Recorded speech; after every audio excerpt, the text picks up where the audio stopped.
Bien, pues vamos caminando ya hacia el final de esta 9ª edición del Seminario Internacional. Ya sabéis por el programa que siempre teníamos prevista una lección de clausura. Estaba muy atento esta mañana al programa y si os fijáis es una característica, yo creo que innovadora de este seminario, el que hacemos una mezcla aparentemente compleja y difícil, que es hacer una reflexión el día de ayer sobre temas que llamaríamos macro, conflictos, el perfil del médico, la evolución del paciente en el siglo XXI, las controversias éticas que pueden aparecer, y vamos aterrizando, bajando al día de hoy, y hemos podido apreciar qué está pasando en tiempo real con la economía, los conflictos de la economía, su relación con la salud, y acabamos de ver un modelo práctico que es el cáncer, elegido el cáncer de mama por su frecuencia, por su prevalencia, y en qué medida los expertos, los especialistas comienzan a hacer diferentes miradas de qué es lo que se puede hacer en términos diagnósticos, en términos preventivos, en términos terapéuticos. Es decir, que se hace bueno lo que decíamos el primer día, es necesario profundizar en el conocimiento mucho más, porque lo que está ocurriendo es algo muy profundo, pero además muy rápido. Lo cierto es que parece que el seminario pedía y viene pidiendo desde ayer el culminarlo, como hacemos ahora, con un análisis de una palabra clave que ha surgido, yo he apuntado aquí, ha surgido el día de ayer y de hoy, y que tendría que ver con la dignidad. Hablamos de ella, pero no la analizamos en profundidad. Decimos que la dignidad del paciente, la dignidad del profesional, aspectos que alteran la dignidad de las personas. En un marco como este de biomedicina y sus avances, conflictos éticos y elementos de derecho, parecía necesario. Pues bien, nadie mejor que Javier Gomá para hacer esta reflexión. Muchos, por no decir todos, ya le conocéis. Don Javier Gomá es doctor en filosofía, pero además posee 2 licenciaturas interesantísimas, como es la filología clásica y el derecho. Es miembro del Cuerpo de Letrados del Consejo de Estado, donde obtuvo ya el número 1 en su promoción, y desde el año 2003 es director de la Fundación Juan March. Ha escrito mucho y muy bueno. Es un hombre de altísima reflexión intelectual, un intelectual de nuestro tiempo, y algunas de sus obras, los cito, fundamentalmente a mí me gustó especialmente la tetralogía de la ejemplaridad, otra palabra realmente extraordinaria, palabras como crisol del pensamiento. Premio Nacional de Ensayo en 2004, con una gran cantidad de obras. Citaría a Filosofía Mundana, por ser de las más recientes, en esos microensayos completos que él ha desarrollado y que muchos están trasladados a la prensa, a los medios de comunicación, por su incorporación en prensa como El País o La Vanguardia o La Razón. Un hombre, pues, del pensamiento español, con el atrevimiento intelectual suficiente para analizar aquellas palabras, aquellos términos que afectan nuestra vida diaria. Filosofía mundana sería el término más bonito que él ha encontrado. Yo le quiero dar las gracias muy especialmente. Le quiero dar las gracias por él mismo, pero sobre todo cuando tuve la oportunidad de hablar con él y nuestro común amigo Antonio López Vega.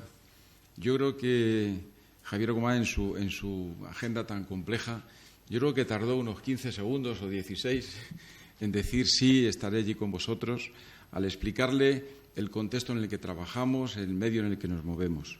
Así que yo, Javier, te quiero dar las gracias de manera muy especial por dedicarnos este tiempo y por aceptar este reto de encauzar con criterio profundamente innovador el concepto, la meditación acerca de la dignidad. Así que tienes la palabra. Gracias, Fernando. Suelo decir al comienzo de las conferencias que el capítulo de gratitudes debe ser breve pero intenso.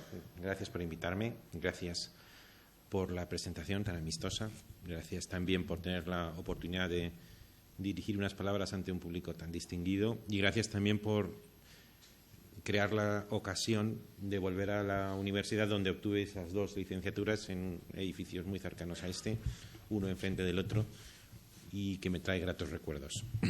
La meditación sobre la dignidad. Hace un poco más de 2 siglos, Kant, en esa revolución copernicana que dijo él significaba su primera crítica, la crítica a la razón pura, llamó escándalo de la filosofía el que no hubiera ningún argumento convincente para demostrar la existencia de la realidad objetiva. La realidad objetiva está ahí, pero no la podemos demostrar de manera racional. Y recordando esa frase de Kant, escribí un artículo que respondía al encargo que me había hecho Fernando de hablar hoy con vosotros y madurando las ideas que, por otra parte, ya estaban germinadas en otros artículos y libros que había publicado. Escribí un artículo en El País con ese título, que es La dignidad, en el que decía que el escándalo de la filosofía 2 siglos después de Kant ya no era que no existiera un argumento sobre la existencia de la realidad objetiva más allá del yo, sino el escándalo era la ausencia de una auténtica filosofía y de un pensamiento sobre la dignidad a finales del siglo XX y principios del siglo XXI, siendo así que la dignidad es posiblemente el concepto más influyente y transformador que ha alumbrado la humanidad a lo largo del siglo XX, que está presente en todas partes, está presente en los tratados internacionales, en las organizaciones internacionales, en las constituciones políticas, en las declaraciones de derechos humanos, leyes, resoluciones judiciales, pero en otras disciplinas es un concepto permanentemente mencionado. Incluso esta mañana me han dicho que ha sido un concepto también recurrente, porque lo es también siempre que esté en juego la condición humana. Y pese a ello, no ha tenido en todo el siglo XX y en lo que va del siglo XXI un filósofo a la altura de la importancia de este concepto transformador. Y pongo como ejemplo un, por otra parte, meritorio y estimable libro, el Diccionario de la Filosofía de Ferrater Mora, que publicó allá en los años 70-80, aunque ha tenido muchas ediciones, y que ni siquiera abre una entrada al concepto de dignidad, como si la filosofía no tuviera nada que decir sobre la dignidad. E incluso el movimiento de los indignados que se generó en España hace algún tiempo era un movimiento que estaba basado en un concepto que nadie sintió la necesidad de definir previamente. En consecuencia, el concepto de dignidad es omnipresente, está en toda la reflexión que uno haga sobre la condición humana en sus múltiples facetas, es mencionado sin cesar, pero queda como a la espalda nuestra, pendiente de definición. Otra cosa es la historia de la dignidad. Existen muchas monografías sobre la historia del concepto de la dignidad, que normalmente tiene como pasos obligados la mención a los estoicos, la mención al mundo romano, singularmente Cicerón, los atisbos de dignidad con este nombre o con otro en el pensamiento bíblico, la dignidad en los padres de la Iglesia, que normalmente es una reflexión teológica sobre la dignidad en Santo Tomás, también es un lugar muy habitual dentro de las historias de la dignidad, y finalmente, como 2 cumbres, el concepto de dignidad en Pico de la Mirándola, a finales del siglo XV, y el concepto de dignidad en Kant. Lo que podríamos genéricamente llamar la reflexión premoderna de la dignidad comparte siempre la idea, de una manera explícita y otras simplemente latente, que la dignidad, la fuente de dignidad es Dios, y la dignidad no reside tanto en el hombre sino en el mundo. El mundo es majestuoso, el mundo para algunos es eterno, y si no es eterno es obra de Dios. Para los griegos es eterno, para los judíos no es eterno, sino creado, pero a imagen, hechura, con la impronta de su creador. Y así como Hegel dijo en un momento muy destacado de su fenomenología aquello de la verdad reside en el todo, Aquí podríamos aplicar el esquema de la frase para decir que en la época premoderna la dignidad reside en el todo de la creación, en el todo del mundo, siendo el hombre o la mujer el más distinguido dentro de la distinción genérica del mundo, pero con una dignidad que es algo así como una reverberación de Dios en el mundo o un reflejo de la dignidad que reside en el mundo.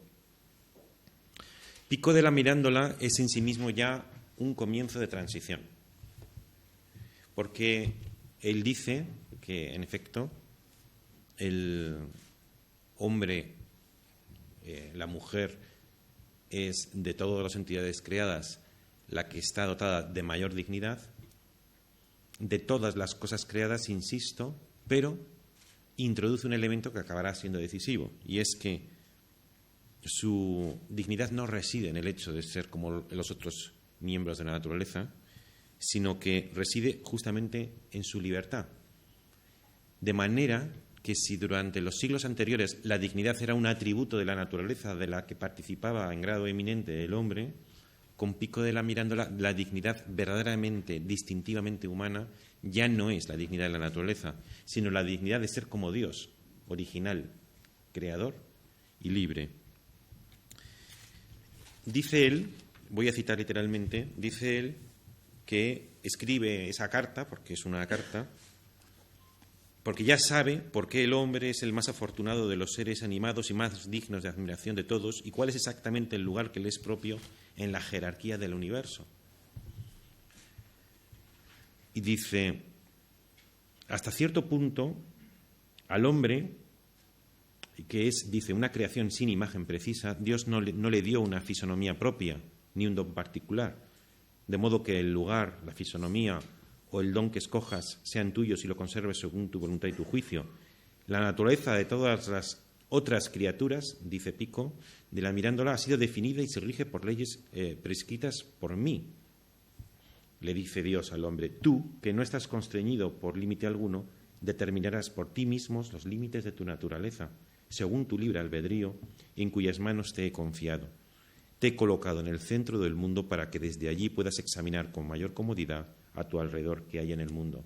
Ya no es, como antes, un miembro distinguidísimo de la naturaleza, sino un elemento excéntrico de la naturaleza que se distingue del resto de los entes naturales porque está dotado de un atributo que es más bien divino que natural, que es la creatividad, la libertad, la originalidad.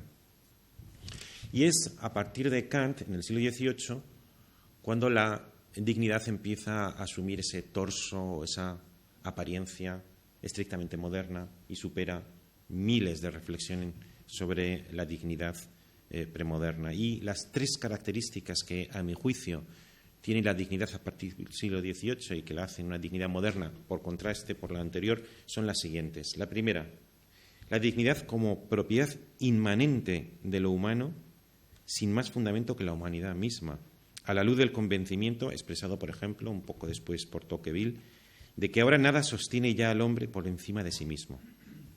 Esto no significa tener o no confesión religiosa, sino, con independencia de la confesión religiosa, es la afirmación de que la dignidad reside en la condición humana sin que se la atribuya a nadie. Por tanto, es inmanente a lo humano, a diferencia de lo que ocurría con la dignidad premoderna. En segundo lugar, es una dignidad convencional.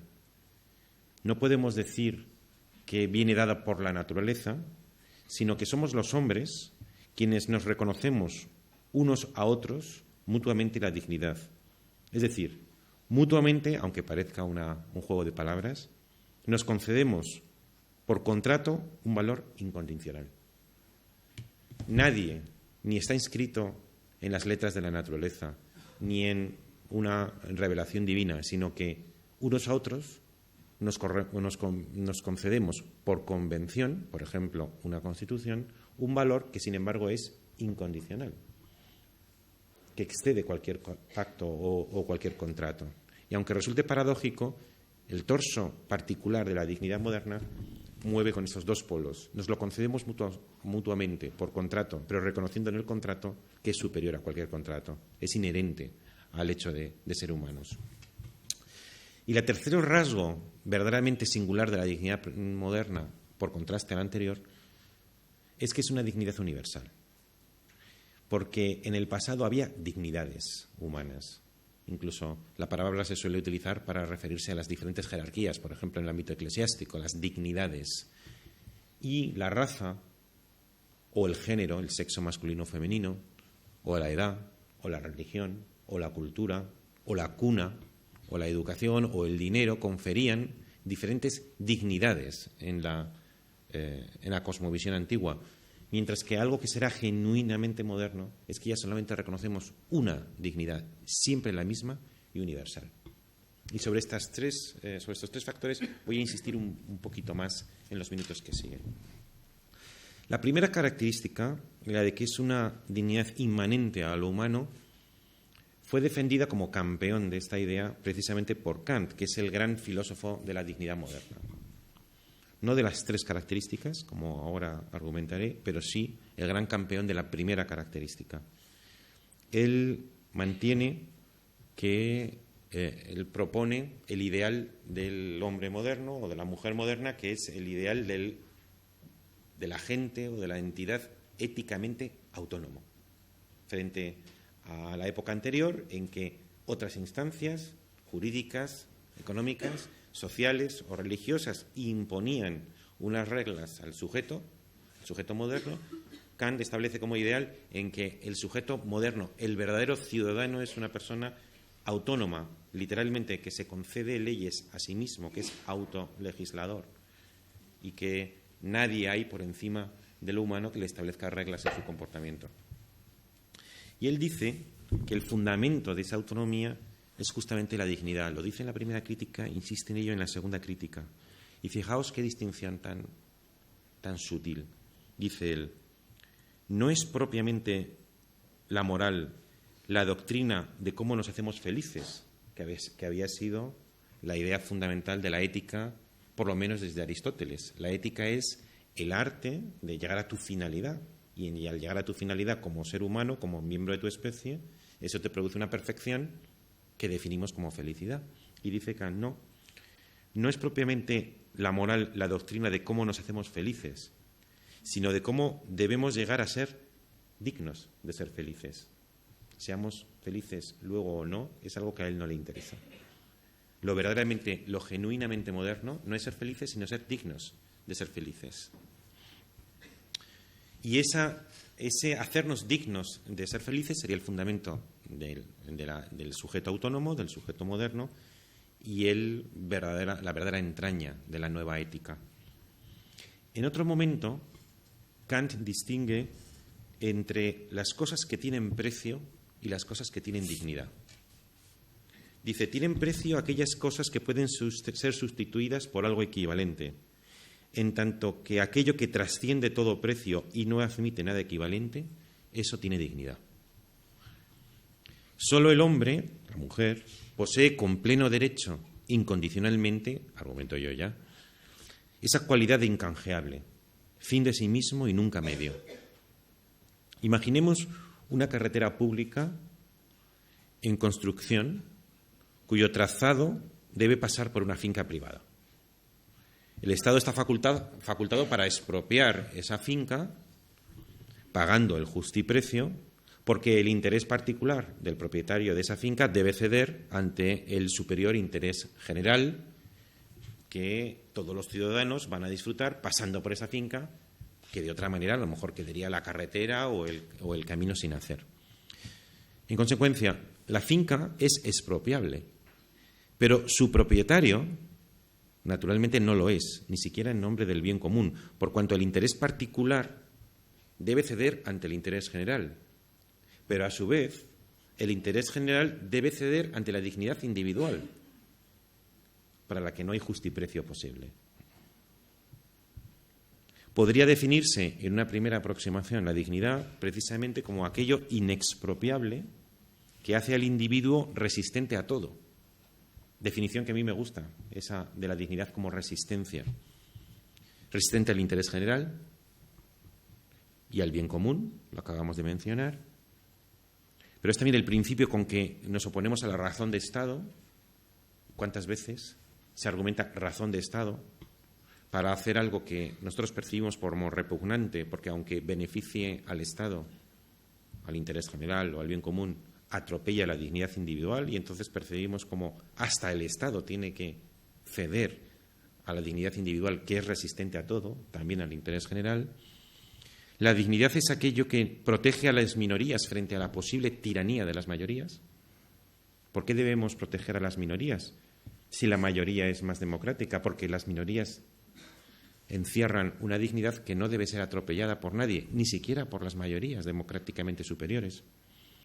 Y también la dignidad es aquello que niega al utilitarismo la ley de la felicidad del mayor número. ¿Sabéis que el utilitarismo es aquella doctrina que dice que es más razonable aquellas medidas que favorecen la felicidad del mayor número?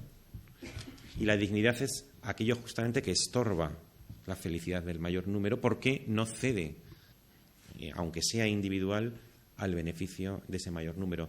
Y aun cuando el concepto de dignidad no resuelve todos los dilemas morales que normalmente se plantean, ilumina algo la reflexión sobre los dilemas morales. Si consultáis, si veis esos dilemas morales que en cualquier lugar aparecen, esas listas de dilemas morales, el avión secuestrado, el guardaagujas, aquí he puesto algunos, el dilema del tranvía.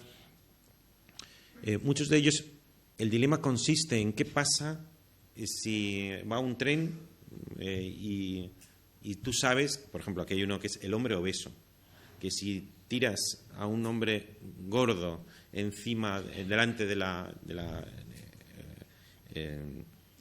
o te libras de ese hombre gordo, pues el tren que iba a descarrilar deja de descarrilar. ¿Puede uno sacrificar la vida de un hombre obeso si con ello el tren no descarrila? Pues uno diría, hombre, la felicidad del mayor número te dice que mejor que se salven 20 a que se salve solamente uno. Y sin embargo la doctrina de la dignidad ilumina. Si imaginamos el caso del secuestro, tantas veces ha ocurrido, se secuestra un avión y los secuestradores comunican que, salvo que entreguen a una persona, a un terrorista de su banda encarcelado por el Estado, si entregan a ese terrorista, liberarán a todos los secuestrados. Caso contrario, liquidarán a todos los ocupantes de ese avión, que son 257. Entonces, una primera aproximación supuestamente racional diría, bueno, pues entregamos al terrorista porque es 1 frente a 257. Y sin embargo, ese principio utilitarista queda contradicho por una reflexión sobre la dignidad que hace que nadie nunca puede ser sacrificado. El ejemplo es mejor si en vez de la entregar hay que sacrificar a un terrorista, sacrificado en beneficio de otros, aunque desde el punto de vista de los grandes números uno pudiera pensar que es mejor que muera uno a que mueran 257. He dicho, la primera característica era la reflexionada por Kant, que es la de que la dignidad es inherente a lo humano, es inherente a la acción humana, pero quedan las otras dos. El concepto ilustrado de dignidad, que es el que representa como gran campeón Kant, experimenta una mutación extraordinaria en el siglo XX a consecuencia de su democratización. Porque en Kant la dignidad todavía conserva ciertos resabios aristocráticos al presentarla dependiente de nuestra racionalidad moral, que excluye en la práctica muchos casos. Es decir, Kant todavía considera que lo que nos hace dignos es nuestra condición de agentes morales. Y somos dignos en la medida que somos morales.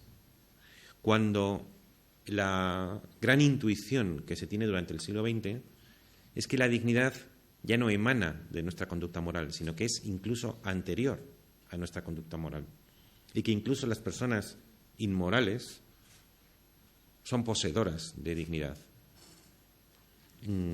Y en consecuencia ya no hay una aristocracia de la dignidad que corresponde a determinadas personas ejemplares o determinadas personas bondadosas o determinadas personas virtuosas, sino que en el siglo XX se produce una intuición que es la de que todas las personas, por el hecho de serlo, están dotados de una dignidad incondicional.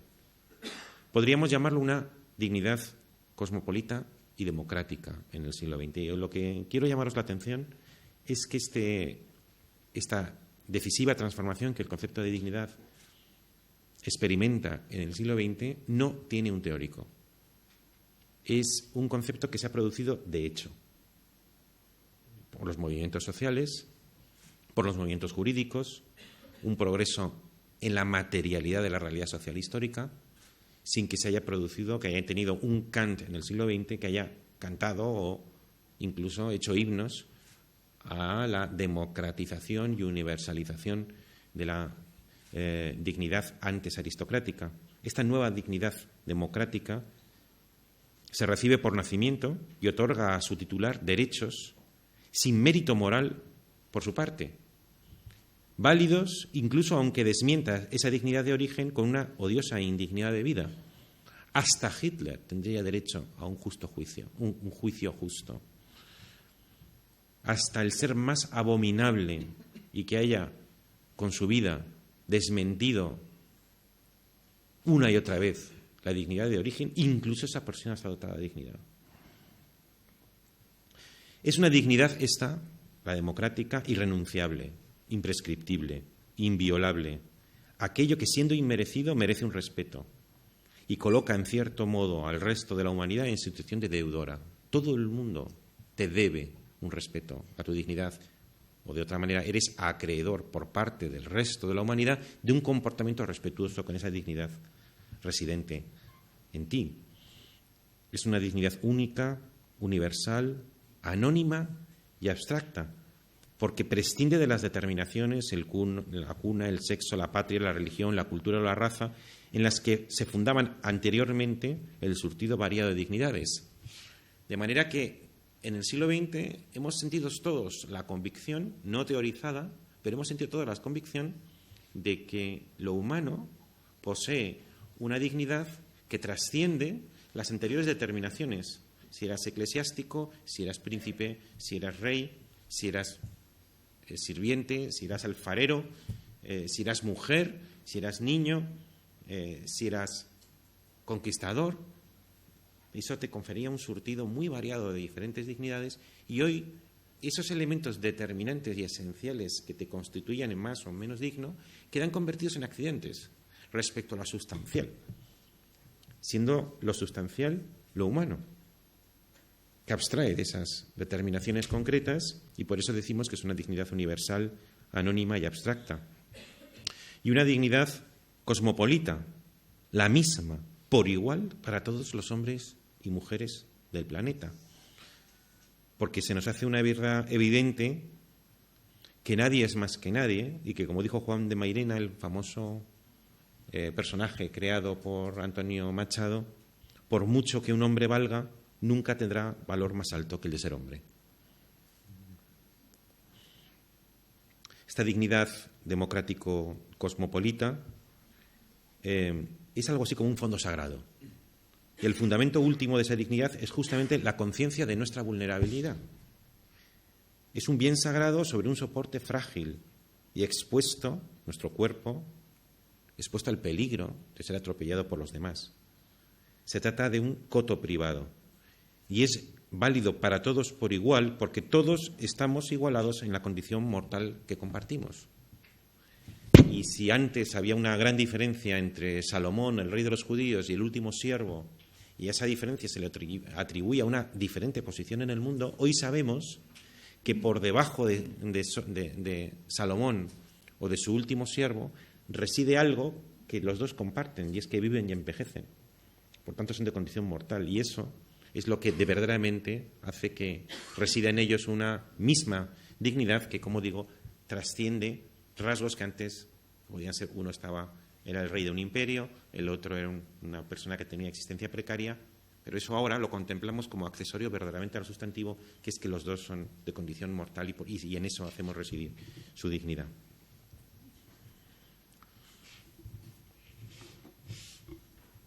El ciudadano moderno, y quiero referirme a esto precisamente porque estamos en sede universitaria, debe ser formado de dos maneras. ¿Cuáles son las dos finalidades de la universidad? Aparte, por supuesto, de transmitir conocimientos, pero si tuviera que definir cuáles son las dos funciones de la universidad, la primera, por supuesto, es que la universidad produzca profesionales. Es decir, personas competentes en una determinada profesión u oficio. Ojalá de esta facultad, por ejemplo, salgan excelentes médicos y que desarrollen con amplio dominio de su oficio sus funciones y por esas funciones desarrollen una prestación a la que normalmente asignamos precio, siguiendo la terminología de Kant, y con ese precio obtengan unos ingresos con los que se ganen honestamente la vida. Es decir, habría ahí una equivalencia de conceptos que son profesionales, obra o prestación bien hecha, sometida a precio, y el profesional se gana la vida. Y es mucho una sociedad compuesta por profesionales, con buenos profesionales, que sean capaces de ganarse decentemente la vida, ejerciéndose su profesión, una profesión a la que ponemos precio. Y, por tanto, la primera función de una universidad es justamente producir profesionales que se den la vida desarrollando prestaciones sujetas a precio. Pero antes de ser profesionales, la universidad, y por encima de ser profesionales, la universidad tiene por función generar ciudadanos. Una condición que no tiene precio, sino dignidad. La universidad es el lugar en el que el ciudadano adquiere una mejor comprensión del valor incondicional de su dignidad, no sometido a precio. Precio y dignidad no son el par de un antagonismo insuperable, pero mantienen una tensión eterna, no susceptible de conciliación definitiva, porque cabe definir la dignidad como aquello que en general estorba, que es como a veces se dice en griego suegra, ¿no? Dicen estorbas, no. Pues a mí me gusta esta definición de la dignidad es aquello que estorba el rendimiento, estorba a la productividad, estorba al pragmatismo, estorba al interés general, estorba al bien común. Pero tiene que estar ahí, en tensión permanente. Y entonces, aquí sería deseable que esta facultad, por ejemplo, fuera capaz de producir excelentes médicos, extraordinarios profesionales, pero al mismo tiempo conscientes de la dignidad residente en lo humano y que en ocasiones esa conciencia de la dignidad de lo humano estorba al buen ejercicio de su profesión. Si por el buen ejercicio de la profesión entendemos aquello que le va a producir mayor productividad como médico, mayor rentabilidad como médico, mayor precio como médico, y esa tensión entre el precio de los profesionales y la dignidad de los ciudadanos es algo que está permanente en el corazón humano y que además no puede ni probablemente debe nunca conciliarse, sino que es una especie como de juego en la que tenemos que asumir como inherente o como formando parte ineludible de lo humano. Ahora bien, decimos que la dignidad es inviolable, es una de sus características. Y es aquí que se trata de un atributo inviolable que, como sabemos, se viola 1000 veces al día. Es inviolable, pero se viola 1000 veces al día. La gran diferencia con respecto al pasado es que en el estadio democrático de la cultura en el que ahora nos encontramos, ya nadie puede violarlo sin envilecerse. Sin envilecerse. La repugnancia que nos inspira en los cotidianos atropellos nos despierta un sentimiento aún más vivo de nuestro propio valor. Por ejemplo, las mujeres durante milenios han sido violadas, pero la palabra que designaba ese acto no era violación. O bien no había palabra para designar ese acto, o bien era algo asumido como formaba parte de los derechos del varón, o de la educación del señorito, o del señor feudal, y formaba, como digamos, como unas servidumbres inherentes a la condición de ser mujer y, por tanto, sujeta a la posición predominante del varón. Hoy hay violaciones, por desgracia, pero la diferencia es que hoy consideramos que son atropellos a la dignidad y consideramos que nadie puede violar sin cometer un atropello y sin envilecerse individualmente. Esto significa un cambio en términos morales decisivo. Y la pregunta que os propongo, que haré apenas me dará tiempo a responderla, es: la democracia liberal en la que nosotros vivimos lo he argumentado muchas veces, quizá alguno de vosotros lo haya oído por ahí, y es fácilmente demostrable, es el éxito colectivo más importante de la historia universal, y no solo en términos materiales, sino principalmente morales. Y la pregunta es: ¿por qué, si la democracia liberal en la que todos vivimos es el éxito colectivo más destacado de la historia universal, por qué crece el descontento? ¿Por qué la tonalidad afectiva de nuestro tiempo es el descontento, aquello que Freud llamaba el malestar? ¿Por qué cunde el malestar? Si vivimos en la época que más ha progresado, no solo en términos materiales, sino sobre todo en términos morales, en comparación con el resto de la historia universal y el resto de los pueblos del planeta. ¿Por qué? Hay posibles respuestas a esta, pero yo os propongo una, y es que cuanto más elevada y más amplia es la autoconciencia de nuestra propia dignidad, mayores y más graves y más insoportables nos parecen los atropellos a esa dignidad, y mayor y más colérica es nuestra indignación por esos atropellos. Fijaos, en España, hace no más de un siglo, las familias normalmente tenían que soportar una mortalidad infantil crecidísima. Era muy frecuente, y cualquiera de vosotros que consulte si lo tiene un abuelo, pues dirá que tenía 2 hermanos que se murieron al nacer o a los pocos años de nacer, y formaba parte de la deportividad de la vida el aceptar ese índice altísimo de la muerte infantil. Hoy nos indignamos porque en la Constitución se dice que todo ciudadano tiene derecho a una vivienda digna. Y la ausencia de vivienda digna genera nuestra indignación. Hace 100 años la preocupación era la mortalidad infantil. Aparte de la esperanza de vida podían ser 50 o 60 años. Hoy es la ausencia de vivienda.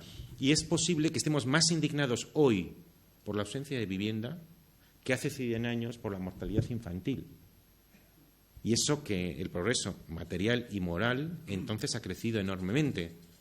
Pero al crecer nuestra conciencia de la dignidad residente en nosotros, los atropellos a la dignidad nos parecen simplemente insoportables y crece el malestar. Por ejemplo, os invito a que reflexionéis sobre el fenómeno de los refugiados. El fenómeno de los refugiados ha producido una gran indignación universal, dirigiéndonos a las organizaciones internacionales o hacia los Estados, nuestra repulsión por la situación en la que ellos se encuentran, y con motivo. Pero yo os digo que la indignación por los refugiados indica un progreso moral de las sociedades modernas que no ha existido antes, porque desde la aurora de los tiempos la gente no se preocupaba, no se ponía en el lugar del otro, del extranjero, del que vivía en otro continente, en otra cultura, en otro estado, que eran seres simplemente sin derechos, ya no digo sin dignidad. Y el hecho de que ahora pensemos, nos sentemos interpelados por un individuo que vive en Siria y que intentan entrar en nuestras fronteras y que su situación genere nuestra indignación, eso es un progreso moral incomparable. Nunca había ocurrido eso antes en la historia universal. En consecuencia, de igual manera que me gusta decir los hechos que producen nuestro escándalo, cuando se produce, por ejemplo, un caso de corrupción y nos escandalizamos, los hechos que producen nuestro escándalo son malos, pero el hecho de escandalizarnos es bueno, porque indica que tenemos un ideal de ejemplaridad alto en nuestra conciencia. De igual manera digo que aquellos hechos relacionados con los refugiados que nos indignan son malos, pero la buena noticia es que nunca antes había producido una indignación que podríamos llamar igualitaria, democrática y cosmopolita, atribuyendo a cualquier persona, aunque sea de otra religión, de otra lengua, de otra cultura, de otro continente, la misma dignidad que nos atribuimos unos a otros aquí. Y voy a terminar con 2 comentarios más. Casi, esto ya es de orden no sociológico ni filosófico, sino casi ontológico. Y es que antes decía, bueno, la dignidad es inviolable, pero es violada todos los días 1000 veces. Pero junto a las violaciones a mano airada de otras personas, de otros ciudadanos, está lo que podríamos llamar el atropello o la indignidad de nuestra condición mortal, del hecho de que tengamos que morir. El sentido, la muerte que esfuma todo sentido absoluto a la vida humana. Hoy todo el mundo quiere dar sentido a su vida, pero eso del sentido a la vida es un concepto reciente, porque durante milenios, durante toda esa época de la premodernidad hasta el siglo XVIII, la gente no buscaba sentido a su vida, porque era demasiado evidente el sentido de su vida. Emanaba de la posición en esa jerarquía del mundo que antes hablaba Pico de la Mirandola. El mundo estaba perfectamente jerarquizado. Estaba Dios, estaban los arcángeles, los ángeles, luego estaban los hombres y luego estaban los animales, los vegetales, los minerales, y dentro de los hombres estaría el emperador, el rey, los nobles, los burgueses, los campesinos, los agrícolas, los siervos, los esclavos. Estaba totalmente jerarquizado, y de esa jerarquía, de la posición que tú ocupabas, te asignaban una función, y esa función era el sentido de tu vida, dentro de un mundo entero que era dador de sentido, porque antes lo decía, la verdad estaba en el todo, la dignidad estaba en el todo, y tú formabas parte de un todo que te trascendía. Y en determinado momento ocurre que si el mundo antiguo era un mosaico, una pieza de ese mundo se desprende del mosaico y se constituye en una nueva realidad. Y en ese instante, en ese segundo, nace la subjetividad moderna, nace el sujeto moderno, el individuo moderno, que de pronto encuentra que tiene una gran dignidad de origen, que es la que sobre la que hemos estado meditando, la dignidad inherente, inviolable, inexpropiable, incondicional, fin en sí mismo, nunca medio, y sin embargo tiene una indignidad de destino, que es la muerte. Y esa doble nota, dignidad infinita de origen, indignidad de destino, le hace preguntarse por primera vez cuál es el sentido de esto. Y nace el concepto sentido de la vida. Porque, dicho de una manera un poco, si queréis, excéntrica, se puede argumentar que la muerte es un invento moderno. Porque antes, en esa larga premodernidad, por supuesto, los hombres y las mujeres morían. Pero en la muerte era un accidente, moría un hombre, moría una mujer, peor para él, peor para ella, pero el mundo, después de esa muerte, seguía siendo tan hermoso, tan majestuoso, tan radiante y tan glorioso como antes. En consecuencia, la muerte era una cosa que le pasaba a la gente, pero que verdaderamente no afectaba, no era un elemento fundamental. Pero claro, cuando esa pieza del mosaico se emancipa y siente que la dignidad de origen para la que ha despertado un sentimiento extraordinario está, sin embargo, destinado a una indignidad de destino, la muerte empieza a ser todo y desbarata el sentido de las cosas y nos aboca a algo así como un nihilismo. Y qué paradójica condición la nuestra, la de los hombres, dotados de una dignidad de origen y abocados extrañamente a una indignidad de destino.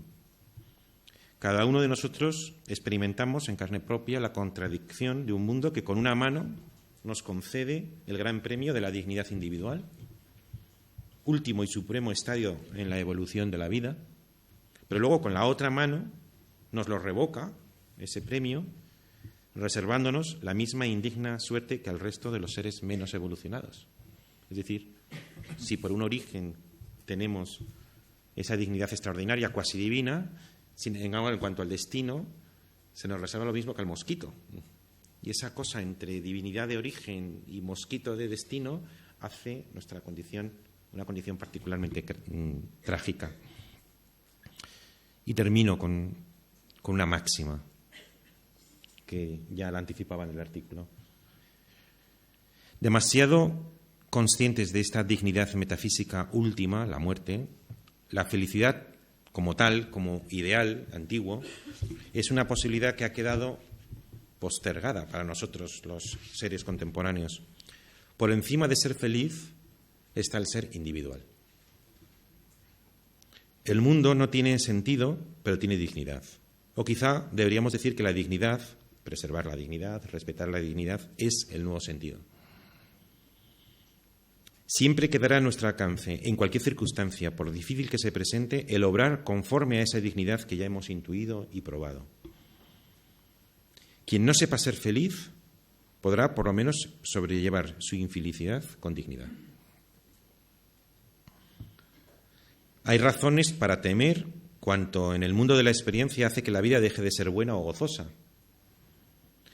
Pero aun esta existencia desdichada podrá ser digna de ser vivida y desde esta perspectiva nada hay que temer en el mundo que le impida al hombre y a la mujer vivir dignamente si así lo decide.